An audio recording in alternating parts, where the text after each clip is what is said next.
Matag panahon sa Semana Santa, ano nagyukitay mga tuo-tuo nga nakuha na nato sa ato mga katigwangan. Apan hangtod karon gi-practice pa ba kini sa uban? Atong Siren pinagi ni mong report. Bernis Santo, Semana Santa na gani. Di jumi paduaon og Bernis kay kuno namatay ang Ginoo bilang alas 3. Di may pakaligoon nya di na sa may mga on og utan nga kanang naay kamunggay. Sa mga karaan dili maligo og Bernes og Huwebes Santo. Kay makadaot sa lawas.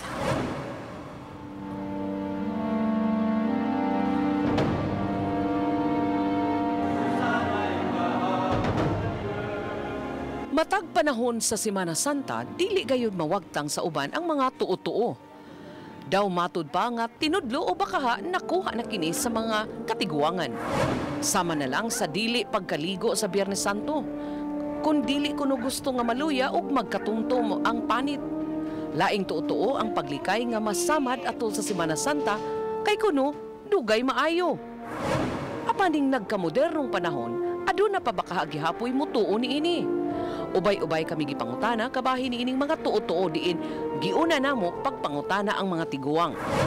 Istorya nga dili may paliguon kay milad kuno, Martes dili maligo, Biyernes ana. So karon maligo naman.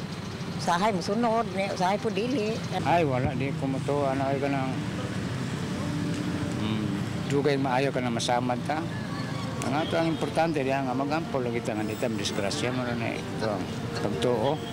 Maligo man mi. Ulan man na kanaingon dili maligo, dili mag-ilis ug naay mamatay dili maligo, dili mag-ilis wala naman asa amo karon. Apan ubay-ubay sa among giduol, si Manang Alejandra lang ang lahi og tubag. Matud niya nga mutuog gihapon siya kay daw siya mismo nakatsinati man. Kana mo sinmasanta mo kuno na tinggawa sa mga maligno pod. Tingpatakod kuno sa mga ungo ba ana. Mura po niya ako nibawaan.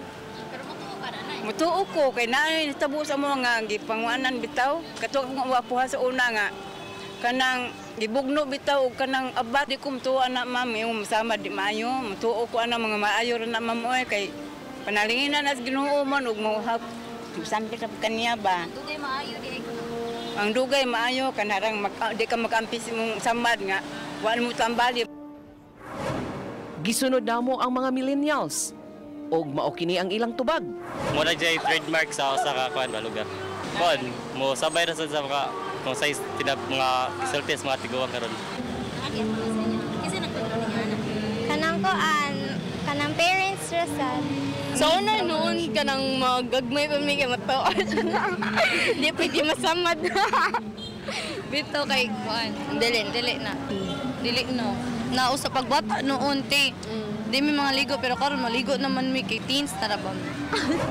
Apan giklaro ni Reverend Father Crescenciano Ubod. Ang sa simbahan wa gid ta magtudlo ana mga tuo-tuo. Ang simbahan nagtudlo na siya sa tinuod nga pagtuo.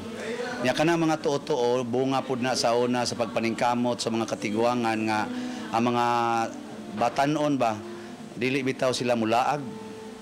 Mao na nga ilang ingnon nga la pag sige mo rog duwa diha mukuan gani na ron masamad gani mo kuan bayaron Holy Week bayaron or Biyernes Santo bayaron. Dugang niya nga ang gitudlo mao ang pagpamalandong matag Semana Santa. Di ta magsiglakaw-lakaw, di ta magsighudyaka, mubasa tag Bible, maminaw ta sa mga mensahe partis kamatayon o pagpasakit sa Ginoo.